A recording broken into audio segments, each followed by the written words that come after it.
So what we did is, and this gets to equity as well too, what we did was we started working with community members, with school officials, targeting schools where we thought we could improve attendance, those specifically. We have 17 schools in Fall River, so it wasn't as easy to work with every single one of them. But with 4 of them, we did start this walking school bus initiative. So we worked with the school support coordinator at the Doran School, the school attendance officer. I don't know what your makeup is of your school system, but we do have attendance officers that cover each one of the 17 schools in the district. They cover more than one. Each attendance officer covers maybe like 3.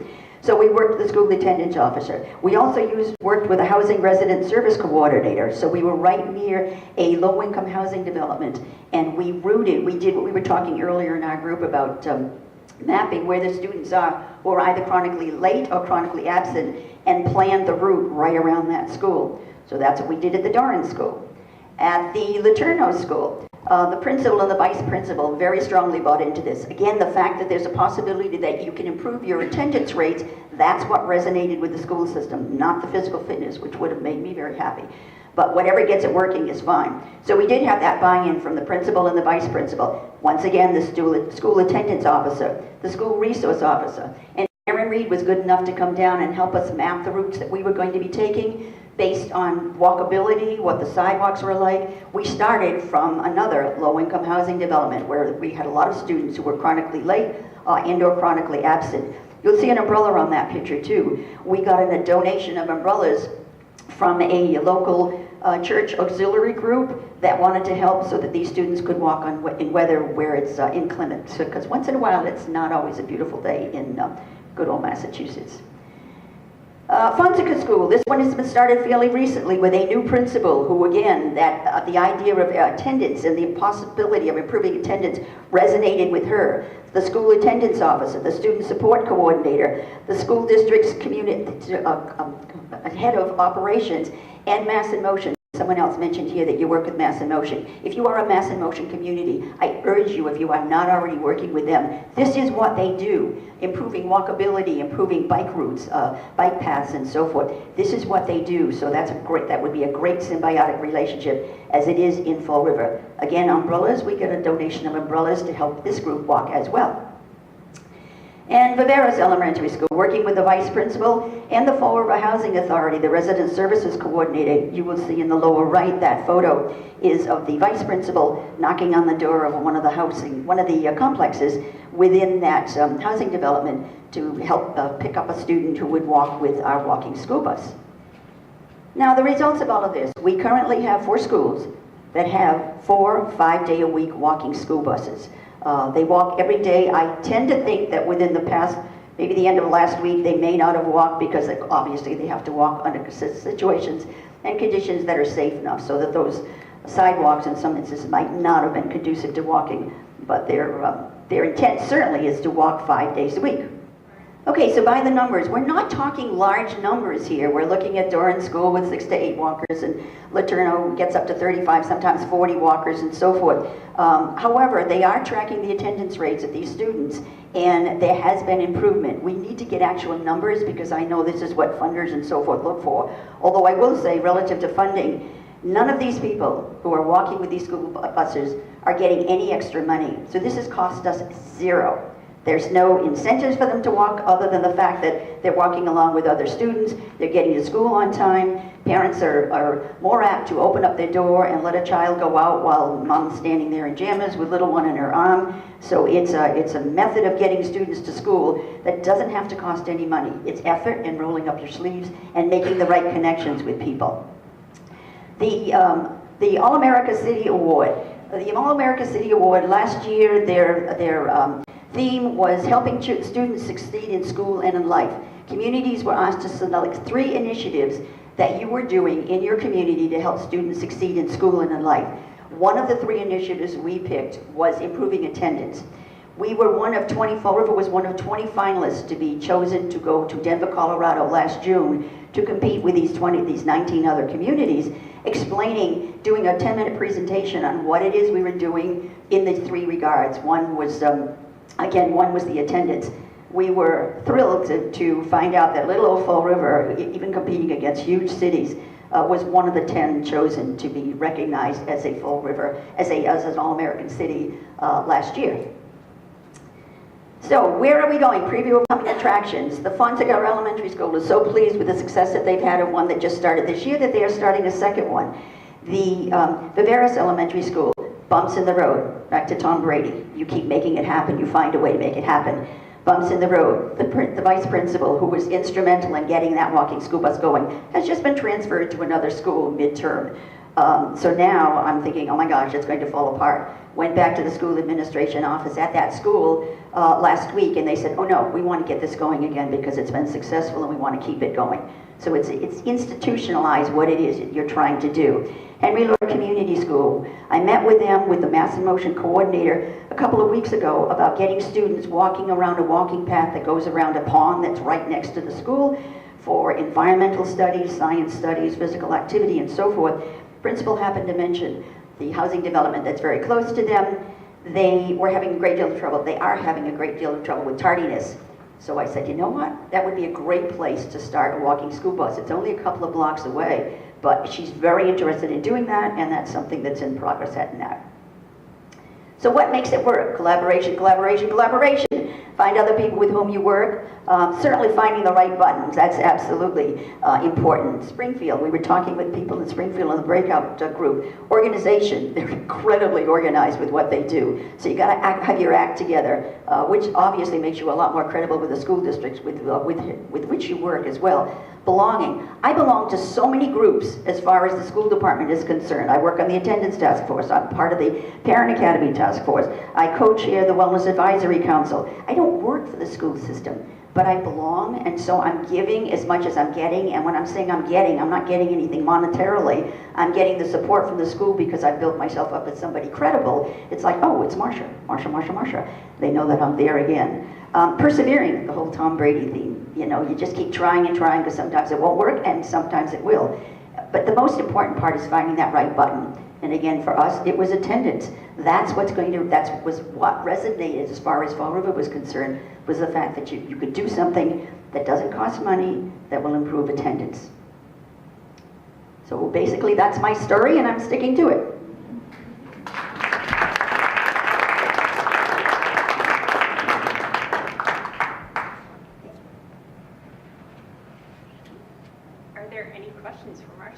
Is wonderful, and it's so by the book. It's exactly as you would want it to happen, because he was knocking on doors and it's like, oh, it's Mr. Assad. Okay, we're going to walk with them, so that there were students who would not necessarily already walk, so it's a mix of the both. What other questions? Who's Tom Brady? You are kidding, right? So you live in Massachusetts? More questions from Becky? I'm just wondering who you have leading the walking school buses, and are there different people leading the walking school buses for different schools? Yes, they're vice principals, and so forth. And so what we find is except for these two extraordinary women who do an extraordinary job in Springfield, when you are working with volunteers, the accountability is a little bit more of a challenge. And when the volunteers go away, the project often falls apart. Same with funding. When you're grant funded to work with volunteers, when the grant goes away, the sustainability is a little bit of a challenge. But as far as this is concerned, like with the Viveras School, it's going to happen again, even though that principal got transferred, because the school department says this is going to improve our attendance.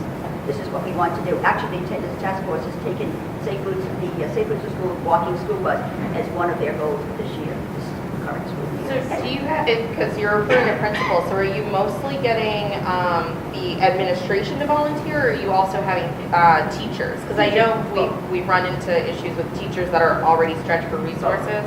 Well, and it all starts at the top. It all depends upon how much the principal or the vice principal or the vice principal has bought into it. If they've bought into it strongly, then it's kind of like, this is what you want to do. And then there are some teachers who say, I just feel like walking in the morning, so this is good. And then you get that social opportunity, as you all know, for teachers to be able to talk, or administrators to be able to talk with students on a whole different level than, Johnny, you didn't do your homework. You know, it's kind of like, how are you doing? How's it going? I've walked with the buses sometimes, and when I walked with those Cherno bus ones, I walked with a little girl. It was on a Friday, and I chatted with her along the way of what she likes about school and so forth. And then when we finally got to the school, she said, "You going to walk with us tomorrow?" And I said, "Well, tomorrow's Saturday, so probably not." But just that little social kind of thing. So a lot of perks to it, but find the button, and for us, it was attendance, absolutely.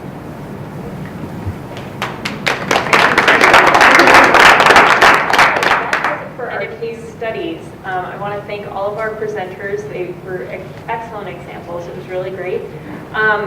We covered a lot of ground today. Some of my takeaways were the importance of really establishing true partnerships, which can be very difficult, but trying to work with your town to ask the DPW to make sure they clear the sidewalks near the schools, to help with the walking school buses, getting parents to do their part for the walking the school bus, building sustainability into these programs. You're definitely not alone.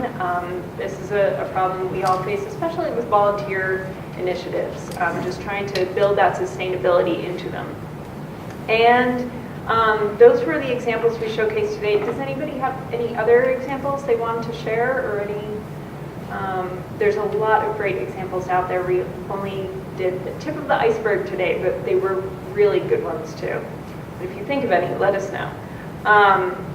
So we also, as you know, we tried to hint to a few of the resources that Safe Routes to School offers, and Erin can definitely speak to these really well.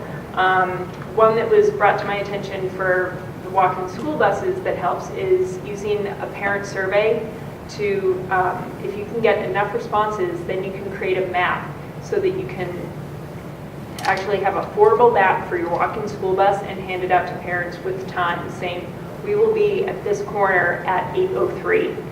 And so trying to formalize it like that can help. But that's just one of the resources that Safe Routes to School provides, and Erin can speak to a whole lot more. So.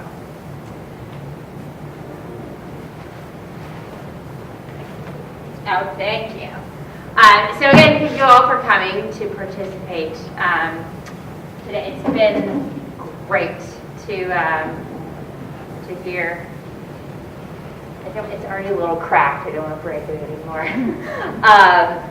All of your examples and stories. So I just want to make sure you know all of the resources that we do have. Our team works really hard to come up with things that we think that you'll be able to utilize in your communities and take back and be like, we can do this. So of course, I think you all know we offer pedestrian and bike safety education. Pedestrian safety, we have some different models. We have just our second grade model with parent volunteers. We also developed last year a mentor model, which we referenced Brockton was using fifth graders that could speak Spanish to help teach their second graders. But it is a model that if you don't have a lot of parent volunteers in your community, that you can utilize older students either in that same elementary, or some schools are a K through 8 setting. So kind of building on that, I know I had a kid that I helped them read when they were in kindergarten and I was in fifth grade. So that same model that schools already use, we wanted to build upon that. We also have a pedestrian safety curriculum that we're working on as well. So again, it'll just be easier to make sure that kids are taught how to be a safe pedestrian, because it's not something that you're born knowing, and unless your parents or your grandparents are vocal about it and explain why you need to use a crosswalk or why you walk on the left if there isn't a sidewalk, you know, kids have to be taught it. So we want to make sure that kids are teaching it. I had a PE teacher in summer would be like, why is it my job to teach this? And it's like, because these are life skills. So we want to make sure, again, that kids are getting these life skills. And bike safety too. So everything from bike rodeos to Moss just did a bike safety assembly in Medway that I heard was a big hit yesterday. So we even do bike safety when we've got a foot of snow on the ground. But also just kind of in classroom, rules of the road, why you need to wear a helmet, how to fit it. And of course, we always get asked if there's a charge for this. Some schools are like, how much is it? Because we know schools are used to having to pay for things, and what's so great about it is it's free, you know? Just call your outreach coordinator or email them. And then we also offer, through our partnership with Breakstone White and Glock, we have some helmets that we can distribute across the Commonwealth. And then we also provide walk assessments for schools. So in Fall River, Marcia mentioned, we did a walk assessment to try to figure out, okay, the kids are here, what's the safest route to get them to school? So we're happy to come to your community, do a walk assessment, bring some of those stakeholders to the table so they can see some of the issues in your community. And then again, the parent surveys. Raise your hand if your community has done one of our parent surveys. It's in 9 different languages. So I know Fall River has, Boston has. What's great is that it's in paper as well. So we didn't want to be 100% online because we knew not everyone has access to the internet, not everyone has a smartphone. So it is available on paper, and the great thing is we'll do the data entry for you as well. So you can send us a stack of paper surveys and we'll happily enter them for you. And if it's your first time doing the survey, if you get above a 50% response rate, we'll give you a gift card to use in your Safe Routes to School program, whether it's buying or safety vests or I don't know, you're hosting a big walk to school day or bike to school day and you want to give kids a healthy snack when they get there. You can use it on that. So it is a one-time deal right now. So if you've earned it, way to go. Keep up the great work.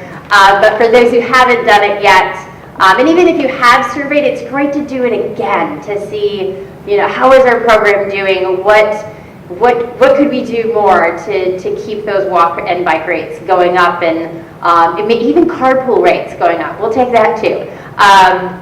Because again, that makes it easier for kids to walk and bike to school. But some of our other promotional materials, we have some armbands in the back. They're great for winter walking. So Keith, do you want to, Keith will turn around. So they're reflective, so kids can put them on their arm. Studies have shown that things that are moving, more like your arms or legs, are easier for a driver to pick up on versus a reflective object that's stationary and going forward. So that's why we went with the armband. They could put it on their backpack, but it's then we also have put it on their arm. Our walking school bus kit. Raise your hand if you've ever used our walking school bus. So yeah, Marcia. So I love these. Do you want to be mine? There we go. So in the back, that sign was created with our stencil. So it says walking school bus, and then it has a walking school bus with feet. So you can actually take some spray chalk. The chalk will last for, depending on the amount of precipitation that we get, a good week. I did it in my driveway to test it out, and it stayed for 3 weeks. And you have to be a good 18 inches or so away to make it real. I got it on my shoes one time and it stayed for a solid month or so. So it's something that if your DPW buys in, what they do is with stencils, you can make it a permanent walking school bus route. But you can mark your route up. We did this in Quincy. You can go back and do it again, or if you change your route, you can mark the sidewalk to let people know, oh, it's here now. But then there are also some safety vests to go along with it. So these are adult sizes, but you can have kids wear them too. And there are 6 of them in those. And then the other kit that we have, we call it our Golden Sneaker Kit, our Tree Kit. It comes along with a lovely trophy, so you can give it to the class or the grade that walks the most. And there's a poster that has a tree, and we give you a ream of paper, and when kids walk or bike to school, they can put their name up on the bulletin board, because kids love seeing their names on bulletin boards. Whether, they love it, with their cut being good, or, so I love it because it's a great self-esteem booster too. And it's a way for kids to be like, Mom, Dad, I want to walk because I want to get my name on the bulletin board. I want to help our class win the Golden Sneaker. And Emily and I love Orleans. They're one of our favorite schools to work with because they've been doing this, Golden Sneaker for years. And the class that walks the most, or is it the grade? I can't remember. Class. They get to go bowling. And it's more physical activity is rewarded for being physically active.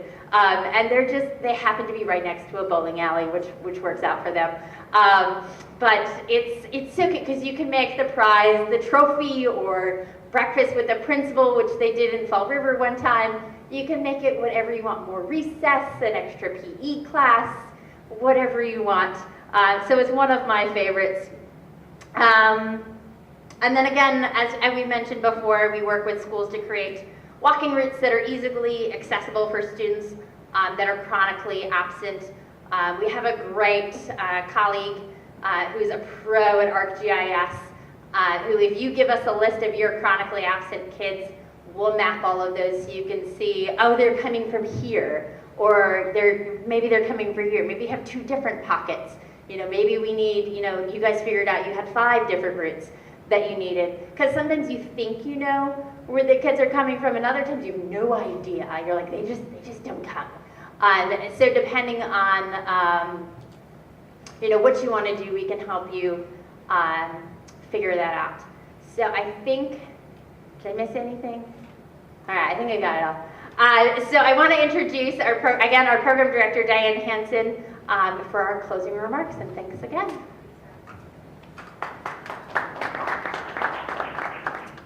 So thanks, Erin. I am Diane Hansen, the Safe Routes to School Program Director. So I just want to thank you all for coming, and special thanks to the speakers. I think that we can all agree we learned a tremendous amount today, and this is an excellent opportunity to share and learn from each other. Thank you again for coming to this event, and hope that you found the Forum on Equity very beneficial and that you can take some things back to your schools. Thank you so much.